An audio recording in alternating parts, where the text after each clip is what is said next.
रावण ने लक्ष्मण को मरते समय कौन सी सच्चाई बताई? श्री राम द्वारा मारे गए तीर की वजह से जमीन पर पड़ा रावण जिस समय अपनी अंतिम सांसें ले रहा था तो उस वक्त श्री राम ने लक्ष्मण से कहा कि रावण एक महाज्ञानी पंडित है। उसके जैसे ज्ञान इस संसार में किसी के पास नहीं है। तुम उसके पास जाओ और जो भी ज्ञान वो दे उसे प्राप्त करो।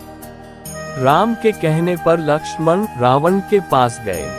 जमीन पर पड़ा रावण अपनी अंतिम सांसें ले रहा था और लक्ष्मण जाकर उसके सर के पास खड़े हो गए और बोले, हे रावण, तुम बहुत ज्ञानी हो, अपने आखिरी समय में मुझे कुछ ज्ञान की बातें बता कर जाओ। रावण ने लक्ष्मण की तरफ देखा और उससे मुंह फेर लिया।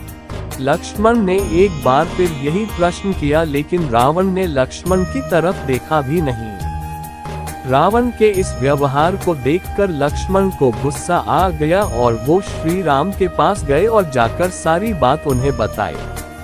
लक्ष्मण की बात सुनकर श्री राम बोले, गुरु से शिक्षा उनके पैरों के पास बैठकर ली जाती है, न कि उनके सर के सामने खड़े रहकर। राम की बात सुनकर लक्ष्मण रावण के पैरों के पास बैठ गए, जिसके बाद रावण ने उन्हें ज्ञान की वो 3 बातें बताई जो सिर्फ लक्ष्मण के लिए ही नहीं बल्कि आज भी हम सभी के लिए जानना बहुत जरूरी है।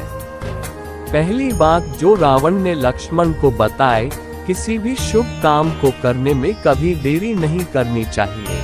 कोई भी अच्छा काम जितनी जल्दी हो सके उसे कर देना चाहिए और बुरे काम को हमेशा टालते रहना चाहिए।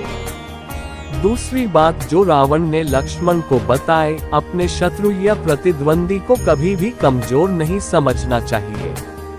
तीसरी बात जो रावण ने लक्ष्मण को बताए, अपने जीवन की ऐसी गुप्त बातें जिससे आपको भविष्य में परेशानी हो, वो बातें कभी किसी को नहीं बतानी चाहिए, फिर चाहे वह आपका भाई ही क्यों ना हो।